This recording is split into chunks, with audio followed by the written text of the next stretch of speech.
नमस्कार दोस्तों, लक्ष्य कॉमर्स क्लासेस में आप सभी का स्वागत है। आज हम बात करते हैं जो कि हमने इकोनॉमिक्स का चैप्टर क्लास नाइन्थ का chapter number 2 people as resources जो चल रहा था। हमने कल उस प्रीवियस वीडियो में हमने डिस्कशन किया था कि इकोनॉमिक्स एक्टिविटीज़ क्या होती हैं, नॉन इकोनॉमिक एक्टिविटीज़ क्या होती हैं, और उसमें हमने ये भी किया था कि जो नॉन एक्टिविटीज़ है वो कितनी क्लासिफाइड में कन्वर्टेड किया। एक बार रिपीट करेंगे, उसके बाद सीधे अपने टॉपिक पर आएंगे। देखो, हमने पढ़ा था चैप्टर नंबर जो 2 है क्लास नाइन्थ का इकोनॉमिक्स में, पीपल एज रिसोर्सेज, यानी लोगों के संसाधन क्या है, रहने का तरीका कैसा था, उसकी इकोनॉमिक एक्टिविटीज़ कैसी थी, how they deal and how the people live in a particular life. As we have discussed the more and more, that is economic activities. As we have discussed before it, that economic activities are the activities which are related to the monetary gain, यानी जो भी आपकी अपनी जो bonds हैं उनको satisfy करने के लिए जो भी हमें मॉनेटरी गेन होता है, यानी मुद्रा जो लाभ होता है। मुद्रा लाभ मीन्स हमारे पास जो पैसा आता है as a exchange of money, that we called that we called currency. यानी करेंसी जो आती है हमारे हाथ में, that we called an economic activities. हमने पढ़ी थी कि जब भी कोई व्यक्ति अपनी पर्सनल लाइफ में अपनी जो पर्सनल बॉन्ड्स हैं वो सेटिस्फाई करे एक मॉनेटरी गेन के लिए, यानी अपनी पैसे या कोई भी करेंसी उसको अपनी प्राप्त करे, उसे हम कहते हैं economic activities. Non economic activities वो एक्टिविटीज़ होती हैं जो कि एक केवल और केवल किससे रिलेटेड होती हैं, अनपेड एक्टिविटीज़ होती हैं। वो केवल as a service, free of cost service होती है, जिसमें कोई भी मॉनेटरी गेन से रिलेटेड कोई भी एक्टिविटीज़ नहीं होती है। तो हमने बात की थी क्लासिफिकेशन ऑफ इकोनॉमिक्स, इकोनॉमिक्स को किस प्रकार बांटा है। तो जो क्लासिफिकेशन ऑफ इकोनॉमिक्स है वो 3 सेक्टर में बांटा है, primary, secondary, tertiary. Primary sector क्या होता है? प्राइमरी सेक्टर वो सेक्टर होता है जिसमें व्यक्ति जो प्राकृतिक चीज होती है, जैसे लैंड है, नदी का वाटर है, और आपने देखा होगा विलेजेस, जो विलेजेस एरिया जिसमें नदियाँ जाती हैं उससे खेतों में पानी लाते हैं, दैट मीन्स ट्यूबवेल है। जो नेचुरल रिसोर्सेज है, जो नेचुरल की जो प्राकृतिक चीज़ है उसके सहयोग से कुछ ना कुछ प्राप्त करें, कुछ ना कुछ एक्टिविटीज़ करें जो कि उनके लिए बेनिफिशियल हो, उन्हें हम कहते हैं प्राइमरी सेक्टर। फिर आती है सेकेंडरी सेक्टर। सेकेंडरी सेक्टर्स वो सेक्टर्स होते हैं जिसमें क्या होता है, उसमें स्मॉल स्केल इंडस्ट्रीज या लार्ज स्केल इंडस्ट्रीज जैसे फैक्ट्री वगैरह, ये सभी सेकेंडरी सेक्टर में। टर्सरी सेक्टर होती है जैसे सर्विस। देखो, जो टर्सरी सेक्टर होता है उसे हम किस नाम से जानते हैं? सर्विस सेक्टर के नाम से भी जानते हैं। जो टर्सरी जो होती है वो सर्विस सेक्टर के नाम, जैसे ट्रांसपोर्ट है, एजुकेशन है, ये क्या है? ये सभी क्या है? एक सर्विस है। What are these are the services. Okay. और अगर हम बात करें आगे की, आगे क्या है, आगे देखते हैं, ठीक है। हमने पढ़ा है मार्केट एक्टिविटीज और नॉन मार्केट एक्टिविटीज। हमने बताया था जो मार्केट एक्टिविटीज होती हैं that are related to the market, that means जैसे एक शॉपकीपर है, मार्केट एक्टिविटीज कर रहा है, वो क्या करता है? सेल करता है अपनी चीज़ों को, और उससे वो क्या करता है? कुछ ना कुछ कमाता है, दैट मीन्स अपनी सेटिस्फाई वांट्स करता है, एक मार्केट एक्टिविटीज होती है, हमने बताया था। और जो नॉन मार्केट एक्टिविटीज होती है वो सेल्फ कंजप्शन के लिए होती है, खुद के प्रयोग में होती है। लेकिन जो मार्केट एक्टिविटीज है वो सेल्फ कंजप्शन के लिए नहीं होती है, वो दूसरों के लिए सर्विस प्रोवाइड करते हैं, दैट मीन्स उनको गुड्स देते हैं, दैट मीन्स उनको कुछ जो सामान है या जो उनकी वांट्स है उनको सेटिस्फाइड करते हैं, that we called a market activities, जो मार्केट से रिलेटेड है। हमने बात की थी ह्यूमन एक्टिविटीज। ह्यूमन एक्टिविटीज क्या बताई थी मैंने? ह्यूमन एक्टिविटीज बताई थी, जो ह्यूमन एक्टिविटीज क्या है, एक स्टॉक ऑफ स्किल है पीपल का, जिसमें क्या है, उसकी प्रोडक्टिव नॉलेज है, उस पर जब वो रिपीटेशन करे, दैट मीन्स उसको रिवाइज करे, जब उसके बाद ट्रेनिंग लेकर काम करे, दैट मीन्स ह्यूमन कैपिटल। जैसे कैपिटल क्या है, मैंने बताया था कैपिटल है, कैपिटल इज असेट्स, एक प्रकार का असेट्स है जो कि यूज किया जाता है किसी मैन्युफैक्चरिंग करने के लिए। तो स्टॉक है, दैट मीन्स। और आज हम बात करते हैं मेन टॉपिक पर, वो टॉपिक है पीपल एज ए रिसोर्सेज, जो कि ये चैप्टर है, इसके बारे में पहले पढ़ते हैं ये है क्या।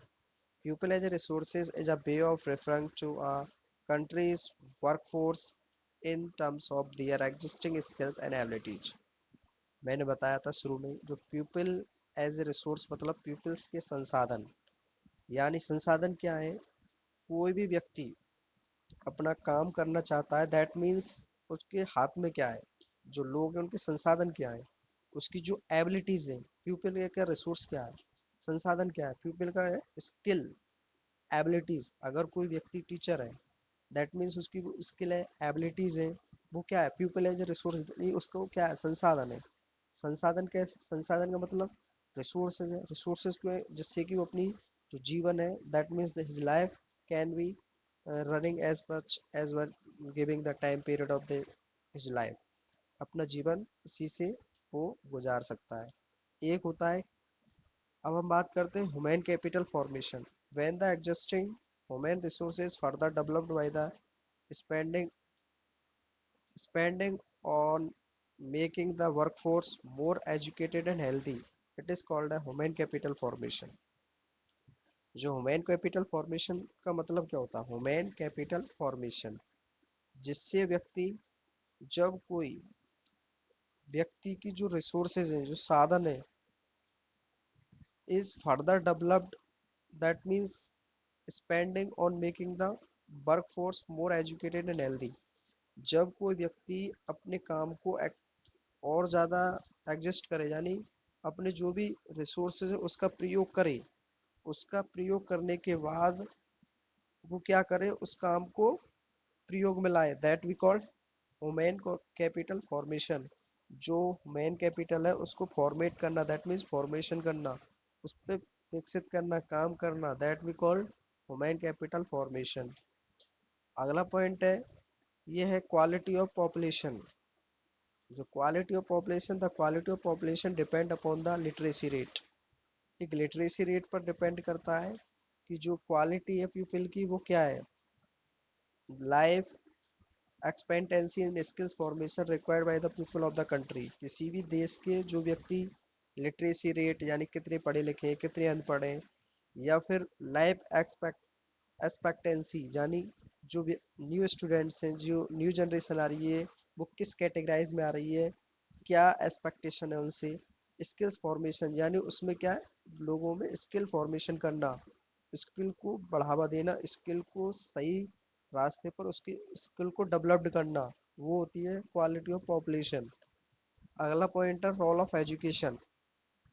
देखो, इन ह्यूमन लाइफ, ये क्या है? एक, ये भी एक रिसोर्सेज है। प्यूपिल का एक रिसोर्सेज है, एक संसाधन है। अगर वो, उसका रोल ऑफ एजुकेशन है तो उसकी जीवन अच्छा रहेगा। That means education is the most important component of human resource development. When any person or anyone wants to be improve their we call human resources development, that means he need a role of education, because without education you can't be uh, stand for further for their activities, what he is getting and what he want to do.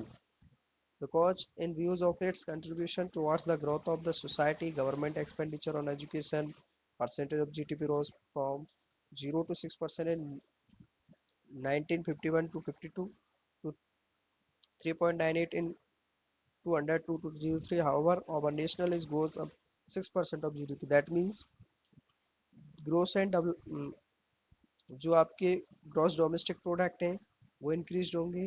That means जो role ये रहेगा कि अगर व्यक्ति educated होगा, देखो education का role बहुत इम्पोर्टेंट है, ये एक रिसोर्सेज है। इससे क्या है कि जब व्यक्ति पढ़ेगा, अपनी जो भी होगा, दैट मीन्स अपने आप को स्टेबल कर पाएगा। और रिसोर्सेज संसाधन है, दैट कैन बी, ये क्या होंगे? एक ह्यूमन कैपिटल फॉर्मेट होंगे। इसको फॉर्मेट किया जाएगा as per their skills, as per their experience, what he has learn and what he wants to do in future, as per their skills and knowledge. because as we know that when we are going to taking some examples for the intelligence, so if want to do something extra, that means that is the abilities, skills in which field he wants to go, we have to prepare for them. Okay, next we will do about the health. It is also is one of the most important human resources development, because efficiency of work largely depend on their health. अगर किसी व्यक्ति का, अगर हमें उसकी जो resources development करने हैं, ह्यूमन बीइंग से भी wants to develop the, it is also is one of the important component. ये क्या है, एक कंपोनेंट है। Because without health there will be no efficiency in the work. जब भी कोई व्यक्ति काम करना चाहता है, काम करने वाला है, तो अगर उसकी हेल्थ खराब है, दैट मीन्स उसकी जो स्किल्स है, जो power of ability of doing the work है, that means that will be the wasteful. Because without his health is proper, that means he can't do anything. जब उसकी हेल्थ अच्छी नहीं रहेगी तो वो कुछ नहीं कर पाएगा। There has been considerable improvement in the country's health standard for existence. The life existing at time of birth, India rose of 37.2 years in 1951। यानी जो 1951 जो फर्स्ट प्लानिंग थी, जो प्लानिंग कमीशन थी, दैट मीन्स 37.2 ईयर्स। जब years in 1951 में ये क्या होता, बढ़ी। उसके बाद ये 3.9 ईयर्स इन 2001। यानी इसका जो क्या हुआ, जो हेल्थ में जो प्रॉपर ध्यान दिया जा रहा था, दैट मीन्स उसकी जो परसेंटेज थी वो इंक्रीजमेंट हुई। इसका मतलब है, अगर इन्फेंट मॉर्टेलिटी अगर रेट्स अच्छा रहेगा, व्यक्ति का बर्थ और जो कुछ एक्टिविटीज है, दैट मीन्स उसकी जो पावरफुल एक्टिविटीज रहेंगी, हेल्थ अच्छा रहेगा, that means he is avail to do the work. Next है unemployment. Unemployment is said to be exist when people who are willing to work at the prevailing wage rate can't find jobs। ऐसे व्यक्ति जो काम करने के लिए इच्छुक है, काम करना चाहते हैं, but reason is behind it, reason is that उसे उस रेट पर जॉब नहीं मिल पा रही है। That means privileging wage rate can't be find jobs.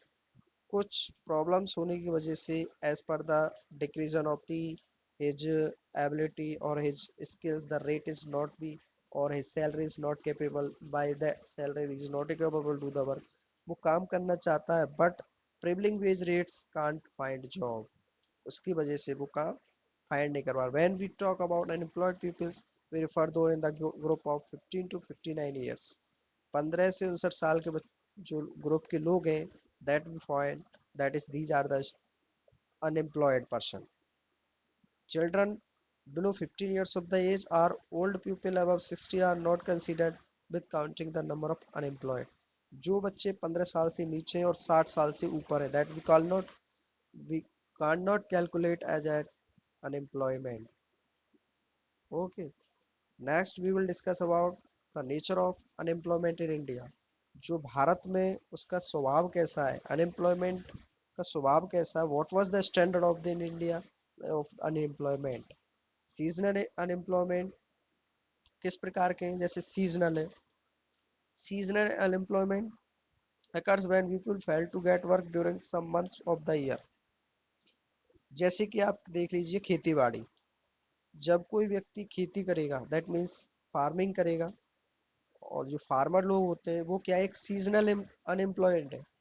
Because 2 या 3 महीने के लिए वो कार्य करते हैं, दैट मीन्स उसके बाद वो फ्री है, तो वो क्या, एक सीजनल अनएम्प्लॉयड है। That means people is get work during some month, कुछ ही महीने के लिए काम मिलता है उनके लिए। Farm labour usually fact this kind of people. मैंने अभी बताया था फार्म लेबर, दैट मीन्स जो खेती बाड़ी करते हैं। एक होती है आपकी, इसमें जो कैटेगराइज्ड है वो है disguised unemployed is another kind of unemployment found in rural areas। जो disguised unemployed है, जो कि एक गांव के एरिया में पाए जाते हैं। such kind of problem arises during the exist process of people on agriculture। और disguised unemployed refers to the situation whenever the number of people works in a job is more than actually required to do the job। the extra number of workers are disclosed unemployed। देखो, हमने बताया था अभी nature कैसा है, unemployed कैसे है भारत में। एक आपका जैसे सीजनल है, सीजनल एम्प्लॉयमेंट, डिस्कस्ड और अनडिस्कस्ड। डिस्कस्ड अनएम्प्लॉयमेंट, और आपका एक जैसे कि कोई भी व्यक्ति है, आपने देखा, सबसे पहले हमने देखा था डिस्कस्ड अनएम्प्लॉयमेंट कौन से हैं। एक ऐसे सिचुएशन जो सीजनल, सीजनल मीन्स जब फार्मर वर्क करता है, कई सारे लोग उनके काम करते हैं, दैट मीन्स वो कुछ महीने के लिए करेंगे, उसे हम कहेंगे क्या, सीजनल अनएम्प्लॉयमेंट। ठीक है, आगे हम बात करते हैं consequence of unemployment. Consequence of the unemployment. देखिए, ये लास्ट पॉइंट है, कंसिक्वेंस ऑफ अनएम्प्लॉयमेंट। जो अनएम्प्लॉयमेंट होता है उससे क्या प्रभाव पड़ता है। दैट मीन्स जो unemployment leads to wastage of man power resources. जो व्यक्ति की काम करने की क्षमता है, जो व्यक्ति काम करना चाहता है, वो वेस्ट हो जाती है, क्योंकि अनएम्प्लॉयमेंट का ये क्या है, एक नेगेटिव पॉइंट है। That we call consequence of unemployment. अगर कोई व्यक्ति काम करना चाहता है, दैट मीन्स उसकी पावर है, दैट मीन्स अनएम्प्लॉयमेंट क्या है, उसका जो wastage of man power resources है। Unemployment tends to increase the economic overload that is dependent of the unemployed on the working population. Economic पर लोड रहेगा, जिससे क्या होगा कि जो डिपेंडेंट पीपल अनएम्प्लॉयड और वर्किंग पॉपुलेशन, उसमें क्या होगी, अनएम्प्लॉयमेंट और बढ़ेगा। Unemployment will lead to increase in social unrest and tension. जब व्यक्ति समाज में रहेगा तो समाज में एक टेंशन बढ़ेगी और एक अनरेस्ट रहेंगे। दैट मीन्स इधर उधर भटकते रहेंगे लेकिन उन्हें काम नहीं मिलेगा। दैट मीन्स ये क्या है, कंसिक्वेंस ऑफ अनएम्प्लॉयमेंट है, जो नकारात्मक विचार हैं किसके, अनएम्प्लॉयमेंट के। इसी के साथ ये चैप्टर पीपल एज रिसोर्सेज समाप्त होता है। आगे नेक्स्ट वीडियो में अगला चैप्टर की बात करेंगे। धन्यवाद।